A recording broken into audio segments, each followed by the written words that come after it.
اب میں آپ سے پوچھتا ہوں کہ آپ میری جگہ ہوتے تو ان حالات میں کیا فیصلہ کرتے؟ ساجدہ یا سہانا، محبت یا مستقبل، غربت یا امارت؟ اگر مجھ سے پوچھے تو میں ساجدہ کو چھوڑنا نہیں چاہتا تھا۔ وہ میری کزن ہونے کے علاوہ میری پہلی محبت بھی تھی، لیکن میں سہانا کو انکار کر دیتا تو مجھے ٹیوشن سے برطرف کر دیا جاتا، اور ٹیوشن ختم ہونے کے بعد میرے پاس 15,000 ماہوار والی جاب باقی رہ جاتی۔ نوکری ملنے کی مجھے کوئی امید نہیں تھی۔ سر ہاشم بھی ابھی تک بیرون ملک سے واپس نہیں آئے تھے، اور نہ ہی ان کے آنے کی توقع تھی۔ میں نے یونیورسٹی سے معلوم کیا تھا کہ انہوں نے کوئی ہاتھ اور ہاتھ جواب نہیں دیا تھا۔ میں نے موبائل کی سینڈ کی ہوئی سہانا کی تصویر پر نگاہ ڈالی تھی۔ وہ ساجدہ کی نسبت بہت خوبصورت اور پرکشش تھی۔ میری سوچ بدلنے لگی۔ اگر میں باہر چلا جاتا تو میری زندگی بدل کر رہ جاتی۔ میرے پاس دولت، رتبہ، پرکشش بیوی کے علاوہ بہت اچھا مستقبل بھی ہوتا۔ اس کی نسبت یہاں رہنے کے بعد میں دوڑ دھوپ کر کے کتنا کما لیتا؟ 20,000، 25,000 یا 30,000؟ اس کے اوپر ممکن نہیں تھا، اور مہنگائی کے اس دور میں اتنی کمائی مناسب نہیں تھی۔ جب بچے ہو جاتے ہیں تو اخراجات بڑھ جاتے ہیں، اور میں جلد ہی زندگی سے دل برداشتہ ہو کر رہ جاتا۔ میں تمام رات شش و پنج میں متلا رہا، لیکن کوئی مناسب فیصلہ نہیں کر پایا۔ تاہم میرے پاس ایک ہفتے کا وقت ابھی باقی تھا۔ میں اچھی طرح سوچ سمجھ کر فیصلہ کر سکتا تھا، لیکن 2 دن مزید گزر گئے اور میں جہاں کھڑا تھا وہیں کھڑا رہ گیا۔ کوئی مناسب فیصلہ نہ کر سکا۔ تاہم اب برملا اس بات کا اظہار کرتا ہوں کہ میرا جھکاؤ کافی حد تک ساجدہ کی طرف تھا۔ میں کسی لحاظ سے بھی سہانا کے ساتھ مناسب دکھائی نہیں دیتا تھا۔ سابقہ وزیر کی وہ لڑکی نہ جانے کیوں مجھ پر فدا ہو گئی تھی۔ میرے اندر کوئی ایسی خاص بات نہیں تھی۔ میں واجبی شکل و صورت کا معمولی انسان تھا۔ اگر بیرون ملک جانے کے بعد اس کا دل مجھ سے بھر جاتا تو وہ بیچ راہ میں مجھے تنہا چھوڑ کر فرار ہو سکتی تھی۔ تب میں دھوبی کے کتے کی طرح نہ گھر کا رہتا نہ گھاٹ کا۔ بہرحال کافی سوچ بچار کے بعد میں نے دل میں تہیہ کر لیا کہ سہانا کے ساتھ بیرون ملک ضرور جاؤں گا، اور اگر اس نے شادی کرنے پر اصرار کیا تو وہ بھی کر لوں گا۔ رہی ساجدہ کی بات تو میں اسے کانوں کان خبر ہی نہیں ہونے دوں گا کہ میں اس سے بے وفائی کرنے والا ہوں۔ اگر اس دور میں سہانا میرے ساتھ ٹھیک رہی تو میں کسی بہانے ملک آنے کے بعد ساجدہ سے بھی شادی کر لوں گا۔ اب مجھے بیرون ملک جانے کا کوئی مناسب بہانہ سوچنا تھا جسے بتا کر میں حالات کو مطمئن کر سکتا۔ آپ اچھی طرح اندازہ لگا سکتے ہیں کہ 2 محاذوں پر لڑنے کے لیے مجھے کتنی مشکلات کا سامنا کرنا پڑ رہا تھا، لیکن مجھے زیادہ تردد اور کوشش نہیں کرنا پڑ رہی تھی۔ چند دنوں بعد ساجدہ نے میرے موبائل پر سہانا کی تصویر دیکھ لی۔ حالات نے ایک ہنگامہ برپا کر دیا۔ مجبوراً مجھے بتانا پڑا کہ میں سہانا کے ساتھ شادی کر کے بیرون ملک جانے والا ہوں۔ حالات بہت چیخیں چلائیں، انہوں نے میری منت سماجت کی، لیکن میں اپنی بات پر اڑ گیا۔ ساجدہ بے ہوش ہو گئی اور میں اس مجبور و لاچار گھرانے کو روتا دھوتا چھوڑ کر گھر سے باہر نکل آیا۔ مجھے معلوم ہے کہ آپ مجھے لعنت ملامت کر رہے ہوں گے۔ میرا اپنا ضمیر بھی مطمئن نہیں تھا۔ میں ساجدہ کو چھوڑنا نہیں چاہتا تھا۔ اسے انجانے میں سب کچھ معلوم ہو گیا تھا، ورنہ ملک میں آنے کے بعد اس سے شادی کر لیتا۔ تاہم اب کچھ نہیں ہو سکتا۔ میں نے اپنے ضمیر کو یہ سوچ کر مطمئن کرنے کی کوشش کی کہ اچھے مستقبل کے لیے تو لوگ بیوی بچوں کو بھی چھوڑ دیتے ہیں، یہ تو میری حالت ذات تھی۔ میں یہاں یہ بتانا بھول گیا کہ ٹیوشن کے دوران میں یہ موبائل ساتھ لے کر جانے سے بھی احتراز کرتا تھا۔ اس کے اندر سہانا کی بہت سی تصاویر تھی جو اس نے مجھے وقتاً فوقتاً بھجوائی تھی۔ بہرحال چند دنوں کی سوچ و بچار کے بعد میں نے اپنی رضامندی کا اظہار کر دیا۔ سہانا بہت خوش ہوئی۔ اس نے مجھے اپنے اگلے لاحہ عمل کے بارے میں بتایا۔ میں آپ کو اس کی زبانی بتاتا ہوں۔ یہ سب مجھے ایک خط کی صورت میں دستیاب ہوا اور لکھا ہوا تھا۔ مجھے بہت خوشی ہوئی ہے کہ تم نے میرے ساتھ جانے کا فیصلہ کر لیا ہے۔ میں تمہیں یقین دلاتی ہوں کہ ہم وہاں بہت خوش رہیں گے۔ تمہیں کسی چیز کی کمی نہیں ہوگی۔ میں تمہاری پوجا کروں گی اور تمہیں کبھی اداس نہیں ہونے دوں گی۔ بابا کی فکر بالکل مت کرنا، انہیں منانا میرے بھائی ہاتھ کا کام ہے۔ بس تم خوش رہنا۔ میں اب تمہیں اپنے اگلے لاحہ عمل کے بارے میں بتاتی ہوں۔ تم کل بابا سے بات چیت کرو گے اور انہیں بتاؤ گے کہ تم ٹیوشن چھوڑ رہے ہو کیونکہ تم پی ایچ ڈی کرنے کے لیے باہر جانا ہے۔ ٹیوشن کو حیدرآباد کرنے کے بعد تم پاسپورٹ اور ویزے کے لیے اپلائی کرو گے۔ اس میں کچھ وقت لگے گا۔ اس معاملے میں بابا کا سیکرٹری تمہاری مدد کرے گا۔ اس کی جان پہچان پاسپورٹ آفس میں قابل رشک ہے۔ جب تمہیں ویزا مل گیا تب میں تمہیں بتاؤں گی کہ کس دن اور کس ایئر لائن سے ہمیں بیرون ملک جانا ہے۔ تمہیں اپنے لیے سیٹ خود ریزرو کرانا ہوگی۔ ہم دونوں دوران سفر ایک دوسرے سے لاتعلق رہیں گے۔ یہ لاتعلقی صرف سفر کے حد تک محدود ہوگی۔ امریکہ پہنچنے کے بعد ہم اپنے محسوس کردہ فلیٹ میں آ جائیں گے اور دوسرے دن ہی شادی کر لیں گے۔ یہاں میں یہ بتا دوں کہ فلیٹ کرائے کا ہے جس کے مہینے بھر کی ادائیگی کی جا چکی ہے، اور یہ سب کام بابا کے سیکرٹری نے کی ہے۔ کل جب تم ٹیوشن کو چھوڑنے کے بعد رخصت ہو رہے ہوگے تب میں ٹکٹ کی رقم کتاب کے درمیان رکھ کر تمہارے حوالے کر دوں گی۔ یہ رقم بڑے نوٹوں پر مشتمل ہوگی، اس لیے کتاب میں بآسانی آ جائے گی۔ اس آخری ملاقات کے بعد ہم دوبارہ نہیں ملیں گے۔ ہماری اگلی ملاقات امریکہ میں ہوگی۔ سہانا۔ میں نے دارفتگی کے عالم میں ہاتھ کو چوم لیا اور خیالوں کے دوران ہی امریکہ کی سڑکوں پر گھومنے لگا۔ میں نے ساجدہ اور حالہ زینب کو بھی فراموش کر دیا۔ ان دونوں نے متعدد بار مجھ سے ملنے کی کوشش کی، لیکن میں نے ان کے آنے سے قبل ہی راہ فرار اختیار کر لی۔ میں اب اس موضوع پر بات چیت نہیں کرنا چاہتا۔ ایک سابقہ وزیر کی لڑکی میرے ساتھ کی منتظر تھی۔ میرے لیے یہ کسی اعزاز سے کام کی بات نہیں تھی، لیکن میں اتنا بے حس بھی نہیں تھا کہ بیرون ملک جانے کے بعد اپنے کو بلا دیتا۔ میں نے دل میں پکا تہیہ کر لیا کہ وہاں پہنچنے کے بعد حالہ کو معذرت کا خط لکھوں گا اور ہر ماہ کچھ رقم بھی انہیں بھجوایا کروں گا تاکہ وہ ساجدہ کی شادی دھوم دھام سے کر سکے۔ اگر انہوں نے مجھے معاف کر دیا تو میں رشتہ تلاش کرنے میں بھی ان کی مدد کروں گا۔ میرے لیے یہ خوشی کی بات تھی کہ اب مجھے ایک محاذ پر لڑنا تھا، دوسرے سے میں دستبردار ہو چکا تھا۔ اگلے دن سے میں نے جدوجہد کا آغاز کرنا تھا۔ مجھے اب بہت کچھ کرنا تھا اور سب تنہا کرنا تھا۔ ملک صاحب سے ملاقات چند منٹوں پر مشتمل ثابت ہوئی۔ ان کی طبیعت پہلے ہی بہتر تھی، اس لیے وقت کی کمی کی وجہ سے انہوں نے لمبی بات کرنے سے اعتراض کیا۔ پھر جب میں نے انہیں بتایا کہ میں پی ایچ ڈی کرنے کے لیے بیرون ملک جانے والا ہوں تو انہوں نے حیرت کا اظہار کرتے ہوئے کہا، اگر اچھے مستقبل کے لیے جانا چاہتے ہو تو میں روکوں گا نہیں، لیکن مشورہ ضرور دوں گا۔ پی ایچ ڈی کرنے کے بعد تمہیں یہاں معقول نوکری نہیں ملے گی، تم اپنا وقت اور رقم دونوں برباد کر رہے ہو۔ میری مانو تو سہانا کو ٹیوشن پڑھاتے رہو، وہ تم سے مانوس ہو گئی ہے، میں فیس میں اضافہ کیے دیتا ہوں۔ میں نے انکار کر دیا۔ انہوں نے سہانا کی شادی والے معاملے کے متعلق پوچھا۔ میں نے بتایا وہ اس کے لیے راضی نہیں ہوئی ہے، اپنی پڑھائی مکمل کرنا چاہتی ہے اور چند سال مزید شادی نہیں کرے گی۔ ملک صاحب خاموش ہو گئے۔ میں فیس لینے کے بعد کمرے سے باہر نکل گیا۔ وہاں سہانا میری منتظر تھی۔ اس نے کتابوں کا بیگ مجھے تھما دیا۔ میں نے احتیاط کے ساتھ بیگ کو کاندھی اس کے ساتھ لٹکا لیا اور موٹر سائیکل پر بیٹھ کر گھر آ گیا۔ کتابوں کے درمیان 5-5 ہزار کے متعدد نوٹ تھے۔ میری رال ٹپکنے لگی۔ میں نے اتنی رقم اپنی زندگی میں پہلی دفعہ دیکھی تھی۔ میرے دل میں آیا کہ انہیں لے کر فرار ہو جاؤں، لیکن ایسے مزید نوٹ امریکہ میں میرے منتظر تھے، اس لیے میں نے ارادہ ملتوی کر لیا اور نوٹوں کو اٹیچی کیس میں رکھ کر سونے کے لیے لیٹ گیا۔ تمام رات امریکہ کے خواب مجھے دکھائی دیتے رہے۔ صبح آنکھ تاخیر سے کھلی اور ناشتہ کرنے کے بعد میں نے چھٹی کی درخواست اسکول بھیج دی۔ پھر تیار ہونے کے بعد پاسپورٹ بنوانے کا آغاز کر دیا۔ ملک صاحب کے سیکرٹری کا نام حشمت خان تھا۔ اس نے مجھے فون کر کے چند آدمیوں کے متعلق بتایا جو رقم لے کر پاسپورٹ بنانے میں مدد کرتے تھے۔ ان کے اثر و رسوخ کا یہ عالم تھا کہ مجھے 1-2 دفعہ کے علاوہ پاسپورٹ آفس نہیں جانا پڑا۔ اس کے باوجود بھی پاسپورٹ بننے میں 20 دن لگ گئے۔ اصل اور مشکل مرحلہ امریکہ میں ویزا حاصل کرنا تھا۔ یہاں بھی حشمت خان کی جان پہچان کام آئی۔ مجھے اچھا لاحق ہو گیا کہ وہ تمام معاملے میں اچھی طرح ملوث ہو چکا تھا۔ اگر پولیس کی تفتیش کا آغاز اس سے کرتی تو انہیں معلوم کرنے میں رتی برابر بھی دشواری نہ ہوتی کہ ان کی جان پہچان کی بدولت میں جس ملک سے باہر جانے میں کامیاب ہوا تھا اور جس فلائٹ کے ذریعے سہانا ملک سے فرار ہوئی تھی، اس فلائٹ میں بھی موجود تھا۔ میں نے اپنے آپ کو حوصلہ دیا کہ جب اوکھلی میں ساتھ دے ہی دیا ہے تو پھر موصلوں کا کیا ڈر ہے۔ کچھ دیر بعد ویزا بھی مل گیا۔ اس دوران میں نے اور سہانا نے ملاقات نہیں کی۔ مجھے حشمت خان نے بتایا کہ کس دن اور کس تاریخ کو سیٹ بک کرانی ہے۔ میں نے ایسے کام کبھی نہیں کیے تھے اور جہاز میں سفر کرنا میرے لیے کسی ایڈونچر سے کم نہیں تھا۔ میں بہت پرجوش ہو رہا تھا۔ سیٹ بھی بخیر و خوبی ریزرو ہو گئی اور میں نے تیاریاں شروع کر دی۔ سہانا کے کہنے کے مطابق مجھے زیادہ سامان ساتھ نہیں لے جانا تھا۔ میں نے چند کپڑے اور ضروری سامان کا ایک بیگ تیار کیا۔ مکان کا کرایہ ادا کرتے ہوئے میں نے مالک مکان کو بیرون ملک جانے کے متعلق بتایا۔ اس نے حیرت زدہ لہجے میں رقم کے متعلق پوچھا۔ میں نے ہنستے ہوئے بتایا مجھے گورنمنٹ وظیفے پر باہر بھجوا رہی ہے۔ وہ مطمئن نہیں ہوا۔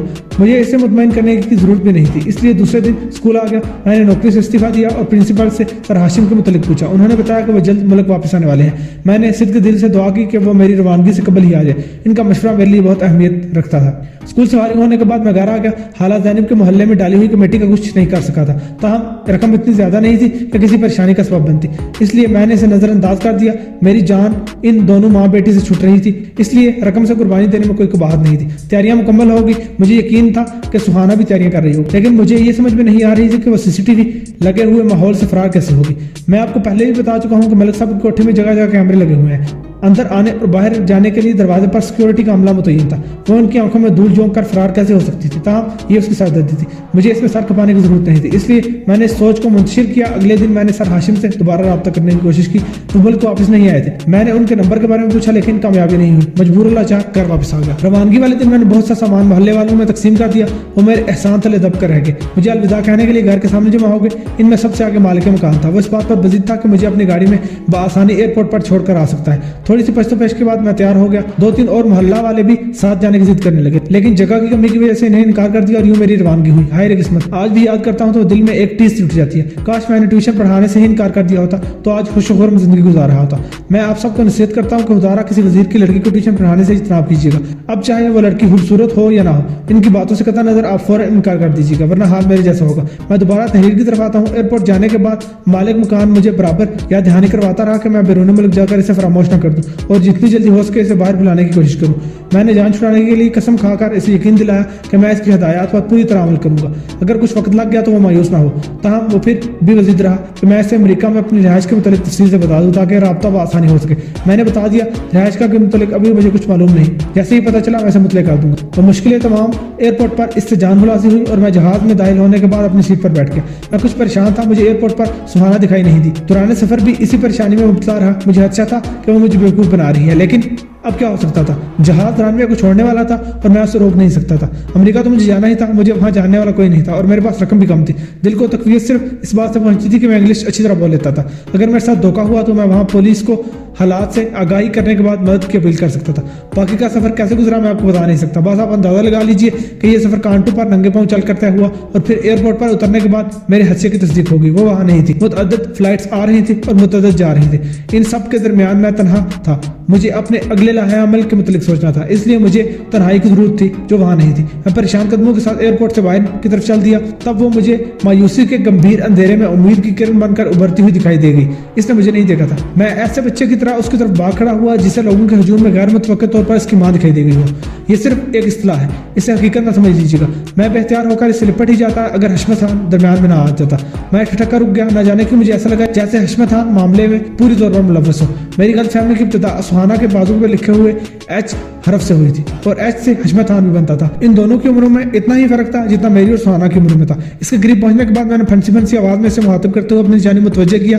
اس نے مڑ کر میری جانب دیکھا اور پھر غصیلے لہجے میں بولی، تم کہاں مار گئے تھے؟ میں کب سے تمہیں ایئرپورٹ پر تلاش کر رہی ہوں۔ میں نے کچھ کہنے کے لیے منہ کھولا، لیکن حشمت خان حشمگین نگاہوں سے میری طرف دیکھتے ہوئے بولا، مرا نہیں، ابھی زندہ ہے، اس لیے میری مانو تو جلد از جلد یہاں سے نکلنے کی کوشش کرو، میرے پاس وقت بہت کم ہے، میں تم دونوں کو فلیٹ میں چھوڑ کر ملک واپس جانا چاہتا ہوں۔ سہانا نے نہایت بے دردی کے ساتھ میرا ہاتھ پکڑا اور قریباً گھسیٹتے ہوئے ایئرپورٹ سے باہر کھڑی سیاہ گاڑی کی طرف آئی۔ اس کی ڈرائیونگ سیٹ پر انگریز لڑکی براجمان تھی۔ ہمارے بیٹھتے ہی اس نے گاڑی آگے بڑھا دی۔ حشمت خان اگلی سیٹ پر بیٹھا ہوا تھا۔ 15 منٹ کی ڈرائیونگ کے بعد ہم ایک وسیع اور عریض عمارت تک پہنچ گئے۔ سہانا کا فلیٹ دوسری منزل پر تھا اور نہایت شاندار تھا، لیکن اس کے رویے نے میری دماغ کو تقریباً معاف کر دیا۔ اگر وہ مجھ شادی سے انکاری ہو جاتی تو دیارے غیر میں اس کا کیا بگاڑ لیتا؟ جو بھی تھا، ابھی تک معاملہ کھل کر سامنے نہیں آیا تھا، مجھے کچھ اور انتظار کرنا تھا۔ فلیٹ 2 کمروں اور مختصر ٹی وی لاؤنج پر مشتمل تھا۔ حشمت خان نے کچھ دیر فلیٹ میں بیٹھے رہنے کے بعد ہم سے اجازت طلب کی۔ میں روانی میں کچھ غلط کہہ گیا ہوں، اس نے مجھے نظر انداز کرتے ہوئے سہانا سے اجازت طلب کی اور رخصت ہو گیا۔ اب فلیٹ میں اور سہانا اکیلے رہ گئے تھے۔ میں اگر چاہتا تو اس کے ساتھ وہ سب کچھ کر سکتا تھا جس کی وہ مستحق تھی۔ آپ شاید میری سوچ کو غلط سمجھ رہے ہیں، میں اس پر بہیمانہ تشدد کر کے فلیٹ سے فرار ہونا چاہتا تھا، لیکن مسئلہ یہ تھا کہ میں جاتا کہاں؟ وہاں مجھے کوئی جانے والا نہیں تھا، اس لیے پیچو تاپ کھا کر رہ گیا۔ حشمت خان کے جانے کے بعد وہ مجھ سے مخاطب ہوئی، یہ سامنے والا کمرہ تمہارا ہے، نہا دھو کر فارغ ہو جاؤ، ہم ٹیرس پر بیٹھ کر بات چیت کریں گے۔ میں نے کوئی جواب نہیں دیا اور بیڈ روم میں آ گیا۔ امریکن روایت کے مطابق کمرے میں کپڑوں کی الماری اور بیڈز کے علاوہ مزید سامان نہیں تھا۔ باتھ روم بھی مختصر تھا۔ میں نے اچھی طرح غسل کیا اور نئے کپڑے زیب تن کرنے کے بعد ٹیرس کی طرف آ گیا۔ وہ نیلی شرٹ اور سفید نکر پہنے ہوئے غضب ڈال رہی تھی۔